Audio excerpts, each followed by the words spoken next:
Países Bajos realmente se trata de un conjunto de tierras ubicadas en una cuarta parte bajo el nivel del mar, que junto a otras naciones conforman el reino de los Países Bajos. Al referirse a este conjunto de tierras, hablamos de 12 provincias, entre las que destaca especialmente Holanda. La capital de los Países Bajos, conocido como Nederland en su idioma original, es Ámsterdam. Se le llama los Países Bajos porque están bajo el nivel del mar, y también están los Países Altos, que están sobre el nivel del mar. Escandinavia es una región geográfica y cultural al norte de Europa compuesta por Suecia, Noruega y Dinamarca. Mientras Martín Lutero trabajaba en Alemania, otras luces estaban apareciendo por toda Europa. La Gran Reforma había comenzado. Hablaremos de Menno Simoniz, quien encontró a Dios cuando presenció el martirio de un hombre y quien él fue usado por Dios para traer a miles en el norte de Europa. También a Guillermo de Orange, quien al fin ganó la libertad de adorar a Dios en Holanda. Y Tausen, el reformador de Dinamarca, quien casi encontró la muerte en sus esfuerzos de ayudar a su pueblo. Y Olaf y Lorenzo Petri, que predicó el Evangelio al rey de Suecia y ganó no solo a él, sino también a la nación entera para Dios. En los Países Bajos se levantó muy temprana una enérgica protesta contra la tiranía papal. 700 años antes de los tiempos de Lutero, 2 obispos habían sido enviados en delegación a Roma, al darse cuenta el verdadero carácter de la Santa Sede. Dirigieron sin temor al pontífice romano las siguientes acusaciones. Y vamos a ver cuáles fueron. Dios hizo reina y esposa suya la iglesia y la proveyó con bienes abundantes para sus hijos, dotándola con una herencia perenne e incorruptible, entregándole corona y cetros enteros. Pero estos favores vos os habéis usurpado como un ladrón. Os introducéis en el templo del Señor y en él os eleváis como Dios. En vez de pastor, sois el lobo de las ovejas.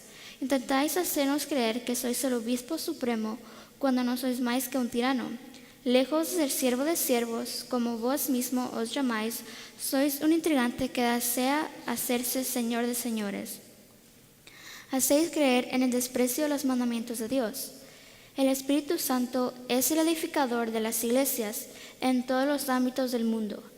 La ciudad de nuestro Dios, de la que somos ciudadanos, abarca todas las partes del cielo y es mayor que la que los santos profetas llamaron Babilonia, y que aseverando ser divina se iguala al cielo, se vanece de poseer sin ser mortal y finalmente sostiene, aunque sin razón, que nunca erró ni puede errar jamás. Brand's History of the Reformation in and About the Low Countries, página 6. Qué valentía la de estos hombres. Sin duda, solo el Señor puede dar el valor para denunciar el error. Otros hombres se levantaron siglos tras siglos para repetir esta protesta. Maestros primitivos pasaban por diferentes países, poseían el carácter de los ministros valdenses y esparcían por todas partes el conocimiento del Evangelio. Penetraron en los Países Bajos, tradujeron la Biblia valdense al verso al holandés. Allí no habían fábulas ni cuentos ni engaños, solo habían palabras de verdad. Esto es lo que escribían en el siglo XII los amigos de la antigua fe. Busquemos en nuestras Biblias en Hechos 13:47. Busquemos en nuestras Biblias en Hechos, capítulo 13, versículo 47. Y dice: porque así nos ha mandado el Señor, diciendo: te he puesto para luz de los gentiles, a fin de que seas para salvación hasta lo último de la tierra. Luego empezaron las persecuciones de Roma, pero en medio de hoguera y tormentos seguían multiplicándose los creyentes. Las enseñanzas de Lutero hallaron muy propicio terreno en los Países Bajos, y siguieron levantándose hombres fieles y sinceros a predicar el Evangelio. En una de las provincias vivía un hombre llamado Menno Simoniz, educador católico y ordenado para el sacerdocio. Desconocía la Biblia por completo y no quería saber sobre ella porque no quería ser inducido en herejía. Le asaltaron dudas sobre la doctrina de la transubstanciación. La transubstanciación significa cuando la gente piensa que el pan es la sustancia del cuerpo de Cristo y el vino es la sustancia de la sangre de Cristo. Pensó que estas dudas venían de Satanás. Hizo oración y confesiones para tratar de quitarse esas dudas, pero todo fue inútilmente. Tiempo después, Menno Simoniz empezó a leer el Nuevo Testamento por causa de haber presenciado la decapitación de un hombre por el delito de haber sido bautizado de nuevo. Empezó a leer sobre el bautismo de los niños y sabemos que para bautizarnos hay que manifestar arrepentimiento y fe. ¿Y qué es el bautismo? El bautismo simboliza y declara nuestra nueva fe en Cristo Jesús y nuestra confianza en su perdón. Somos sepultados en el agua para levantarnos a una nueva vida en Cristo Jesús, capacitados por el Espíritu Santo. Ahora vamos a leer unos versículos sobre el bautismo.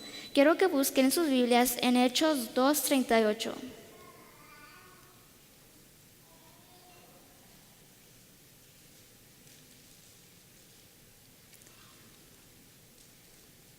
Hechos capítulo 2, versículo 38.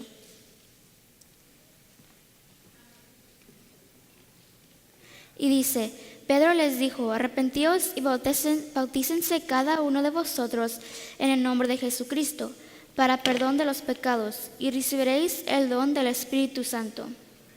También quiero que busquen en Juan 3:5.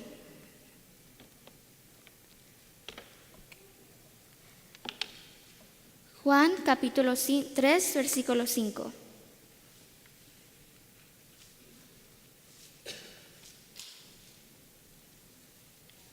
Juan 3:5 dice: respondió Jesús: de cierto te digo que el que no naciere de agua y del Espíritu no puede entrar en el reino de Dios. Y el último versículo quiero que busquen en Mateo 28:19.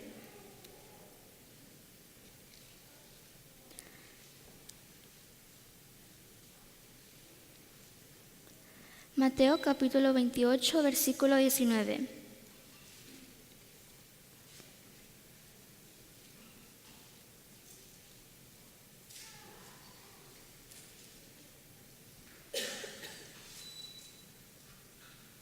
Y dice: por tanto, id y haced discípulos a todas las naciones, bautizándoles en el nombre del Padre, y del Hijo, y del Espíritu Santo. Menno Simoniz abandonó la iglesia romana y consagró su vida a enseñar las verdades que había recibido. Se había levantado en Alemania y en los Países Bajos cierta clase de fanático que defendía doctrinas sediciosas y absurdas. Muchos habían sido engañados, muchos volvieron a sus pasos y renunciaron a esas falsas doctrinas. Además, quedaban muchos descendientes de los antiguos cristianos, frutos de las enseñanzas de los valdenses. Entre ambas clases de personas trabajó Menno Simoniz con gran empeño y con mucho éxito. Viajó durante 25 años con su esposa y sus hijos, exponiendo muchas veces su vida. Trabajaba principalmente entre las clases humildes. Era un hombre de firme integridad, de espíritu humilde, de modales gentiles, de piedad sincera y profunda. Y como su vida era un ejemplo de lo que predicaba, ganábase la confianza del pueblo. Cuán importante es que vivamos lo que predicamos. El apóstol Pablo, como en cada una de sus cartas, manifestaba la pasión por la rectitud y la santidad que Dios espera de nosotros. Y les pregunta a los romanos en la primera parte del versículo, en Romanos 2:21, dice: ¿tú pues que enseñas a otro, no te enseñas a ti mismo? Estos hombres eran ejemplo en palabras y en hechos. En Alemania, Carlos V había publicado un edicto contra la Reforma protestante y con mucho gusto hubiera llevado a todos a la hoguera, pero ahí estaban los príncipes poniendo una barrera en su tiranía. En los Países Bajos su poder era mayor: leer la Biblia, oír, leer, predicar o aún referirse a ella en la conversación. Era incurrir en la pena de muerte por la hoguera. orar a Dios en secreto, abstenerse de inclinarse ante las imágenes o cantar un salmo eran otros tantos hechos castigados también con la muerte. Si eran hombres, a ser degollados, y si eran mujeres, a ser enterradas vivas. Mucha gente pereció durante los reinados de Carlos V y Felipe II. En cierta ocasión llevaron ante los inquisidores a toda una familia, acusada de no oír misa y de adorar a Dios en casa. Interrogando al hijo menor respecto a las prácticas de la familia, contestó: nos hincamos de rodillas y pedimos a Dios que ilumine nuestras mentes y nos perdone nuestros pecados. Rogamos por nuestro soberano, porque su reinado sea próspero y su vida feliz. Pedimos también a Dios que guarde a nuestros magistrados. Algunos de los jueces quedaron hondamente conmovidos, pero no obstante, el padre y uno de los hijos fueron condenados a la hoguera. Busquemos en nuestras Biblias en 2 Timoteo 3:12. 2 Timoteo capítulo 3, versículo 12. Y esta fue nuestra lectura bíblica.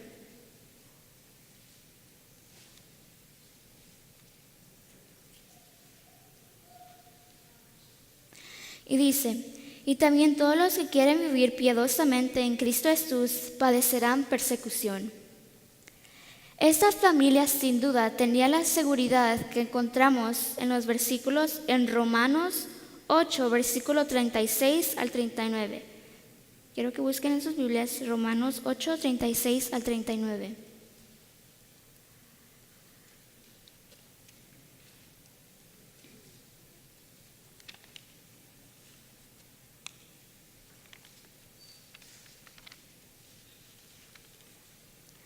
Romanos 8, 36 al 39. Dice: como está escrito, por causa de ti somos muertos todo el tiempo, somos contados como ovejas de matadero. Antes, en todas estas cosas somos más que vencedores por medio de aquel que nos amó. Por lo cual estoy seguro de que ni la muerte, ni la vida, ni ángeles, ni principados, ni potestades, ni lo presente, ni lo porvenir, ni lo alto, ni lo profundo, ni ninguna otra cosa creada por Dios podrá separar del amor de Dios que es en Cristo Jesús, Señor nuestro. Pero la ira de los perseguidores era igualada por la fe de los mártires. No solo hombres, sino aún delicadas señoras y doncellas desplegaron un valor inquebrantable. Las esposas se colocaban al lado de sus esposos cuando eran condenados a la hoguera, dándoles palabras de consuelo y cantándoles salmos. Y si ellas eran enterradas vivas, se colocaban con una tranquilidad como si fueran a sus propios aposentos. Y si eran condenadas a la hoguera, se entregaban con sus mejores galas como si fueran a sus propias bodas. En todas las edades, la ira de Satanás se ha manifestado contra la iglesia de Cristo. Leamos en Apocalipsis capítulo 12, versículo 12.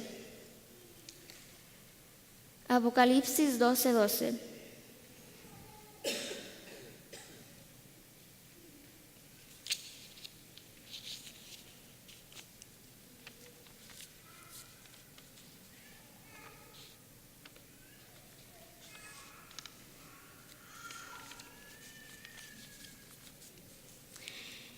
Y dice: por lo cual alegraos cielos y los que moráis en ellos. Ay de los moradores de la tierra y del mar, porque el diablo ha descendido a vosotros con gran ira, sabiendo que tiene poco tiempo. Así como en los tiempos en que el paganismo procuró aniquilar el evangelio, la sangre de los cristianos era simiente. La persecución no servía más que para aumentar el número de los testigos de la verdad. Año tras año, el monarca enloquecido de ira al comprobar su impotencia para doblegar la determinación del pueblo, se ensañaba más y más en su obra de exterminio, pero en vano. Finalmente la revolución, acudida por el noble Guillermo de Orange, dio a Holanda la libertad de adorar a Dios. En las montañas de Piamonte y en las llanuras de Francia y en las costas de Holanda, el progreso del evangelio era señalado con la sangre de sus discípulos. Pero en los países del norte halló pacífica entrada. Ciertos estudiantes de Wittenberg, al regresar a sus hogares, introdujeron la palabra de Dios en la península escandinavia. La publicación de los escritos de Lutero ayudó a esparcir la luz. El pueblo rudo y sencillo del norte se alejó de la corrupción, de la pompa y de las supersticiones de Roma para aceptar la pureza, la sencillez y las verdades vivificadoras de la Biblia. Tausen, el reformador de Dinamarca, era hijo de un campesino. Desde su temprana edad dio pruebas de poseer una inteligencia vigorosa. Tenía sed de instruirse y no pudiendo aplacarla por las circunstancias de sus padres, entró en un claustro. Allí la pureza de su vida, su diligencia y su lealtad le granjearon la buena voluntad de su superior. Los exámenes demostraron que tenía talento y que podría prestar buenos servicios a la iglesia. Se le concedió libertad para educarse en la universidad que quisiera, siempre que no fuera la de Wittenberg. Tausen fue a Colombia, que en aquella época era uno de los baluartes del romanismo. Pronto le desagradó el misticismo de los maestros. Misticismo significa doctrina religiosa o filosófica que enseña la comunicación directa entre el hombre y la divinidad, la visión intuitiva o en el éxtasis.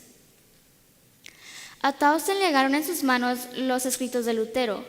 Los leyó y quedó maravillado y deleitado. Sintió ardientes deseos de recibir instrucciones personal del reformador, pero no podía conseguirlos sin ofender a su superior monástico ni sin perder su sostén. Pronto tomó su resolución y se matriculó en la Universidad de Wittenberg. Cuando volvió a Dinamarca, se reintegró en su convento. Nadie le sospechaba de estar contagiado con luterismo.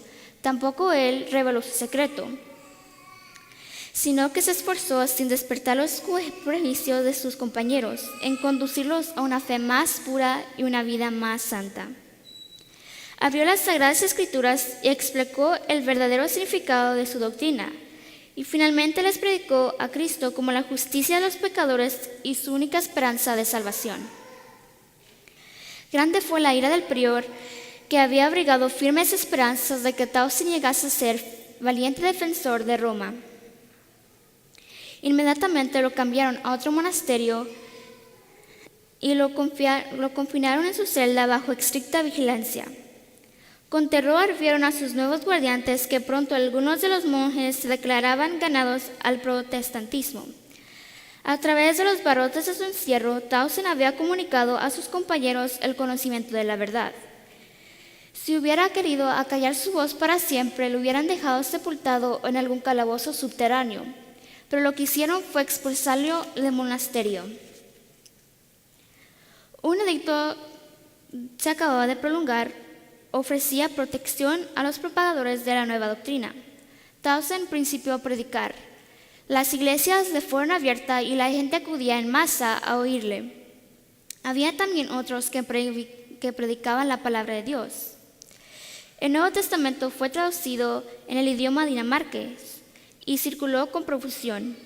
Los esfuerzos que hacían los papatistas para detener la obra solo servían para esparcirla más y más, y al poco tiempo Dinamarca declaró que aceptaba la fe reformada. En Suecia también jóvenes que habían bebido en las fuentes de Wittenberg llevaron a sus compatriotas el agua de la vida.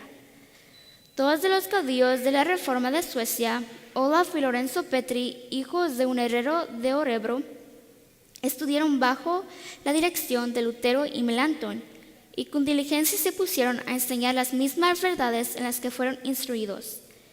Al luchar por el avance de la verdad, no faltó la oposición de los papistas. Los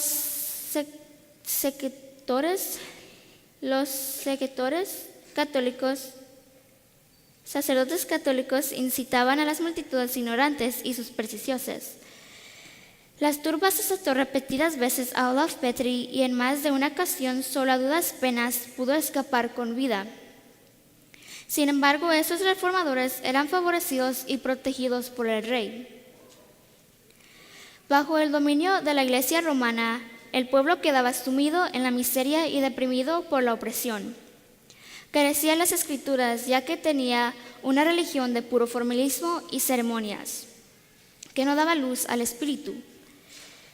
La gente regresaba a las creencias supersticiosas y a las prácticas paganas de sus antepasados. La nación estaba dividida en fracciones que contendían unas con otras, lo cual agravaba la miseria general del pueblo. El rey decidió reformar la iglesia y el Estado y acogió cordialmente a esos valiosos auxiliares en su lucha contra Roma.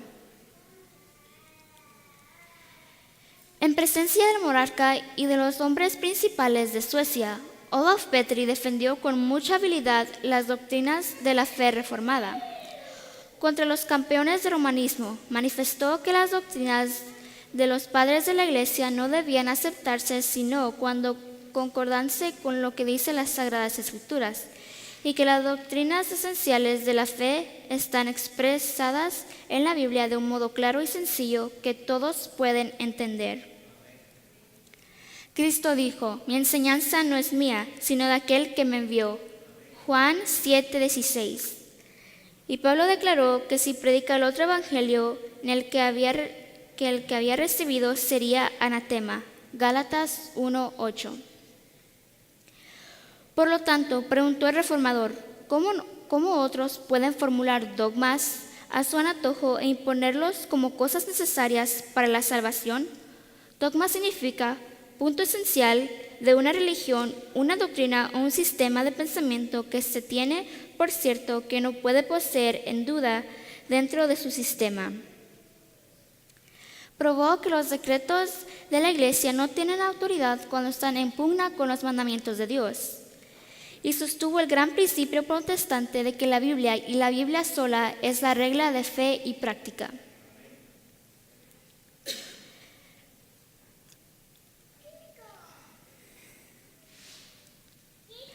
Estos debates servían para dar a conocer las clases de hombres que formulaban las filas de los reformadores. No eran controversistas, ruidosos, sectarios e indoctos, sino hombres que habían estudiado la palabra de Dios y eran diestros en el mensaje de las armas de que se había provisto en la armería de la Biblia. En cuanto a erudición, estaban más adelantados que su época. Cuando nos fijamos en los brillantes cetros de Wittenberg y Swedenborg y en los nombres ilustrados de Lutero y Melanchthon, de Zwinglio y con Lampadio, se nos suele decir que estos eran los jefes del movimiento de la Roma y que sería de esperar en ellos un poder prodigioso y gran acopio de saber, pero que los subalternos no eran como ellos. Pues bien, si echamos una mirada sobre el obscuro teatro de Suecia, yendo de los maestros a los discípulos, nos fijamos en los humildes nombres de Olaf y Lorenzo Petri. ¿Qué encontramos? Pues maestros y teólogos, hombres que entienden a fondo todo el sistema de la verdad bíblica y que ganaron fáciles victorias sobre los sofistas de las escuelas y sobre los dignatarios de Roma. El sofista era considerado un sabio que gracias a su conocimiento podía educar a la gente. Los sofistas, en este sentido, incluso aconsejaban a los dirigentes y les enseñaban cómo podían influir en la población. Nosotros también podemos aprender de estos grandes hombres y llegar a conocer las verdades bíblicas, para que cuando tengamos que enfrentarnos con los sofistas y dar testimonio de nuestra fe, lo hagamos con claridad y con convicción.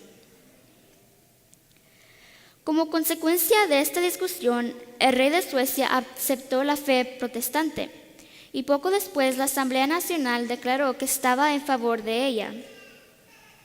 El Nuevo Testamento había sido traducido en el idioma sueco por Olof Petri. Y por deseo del rey, ambos hermanos emprendieron la traducción de la Biblia entera. De esta manera, el pueblo podía leer la Biblia en su propio idioma. La dieta puso que los ministros explicasen las escrituras por todo el reino.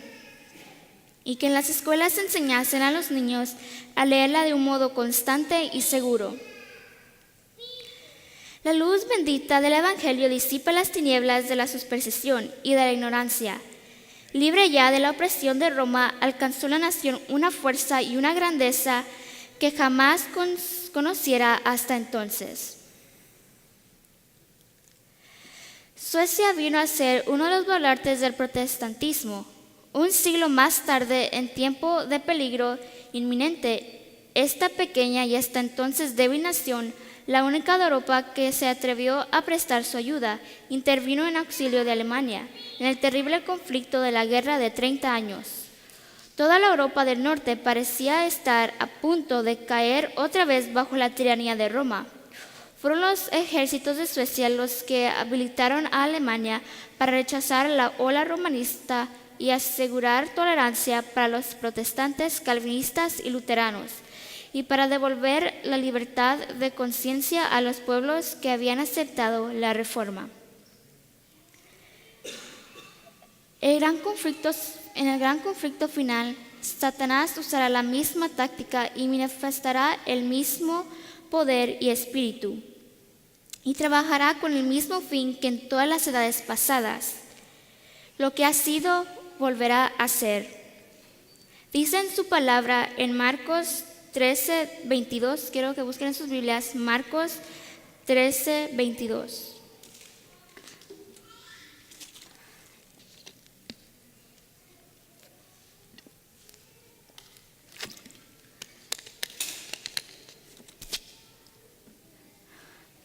Marcos 13:22 dice: porque se levantarán falsos cristos y falsos profetas y harán señales y prodigios para enseñar, si fuese posible, aún a los escogidos. Podemos ver un anticipo del conflicto que nos espera. Y para terminar, quisiera que leemos en 1 de Pedro, capítulo 4, versículo 12 al 19.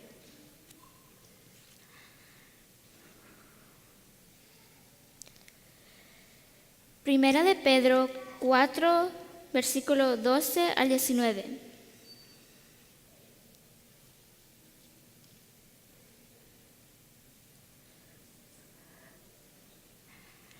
Y dice: amados, no os sorprendáis del fuego de prueba que os ha sobrevenido, como si alguna cosa extraña os acontecéis, sino gozaos por cuanto sois partícipes de los padecimientos de Cristo, para que también en la revelación de su gloria os gocéis con gran alegría.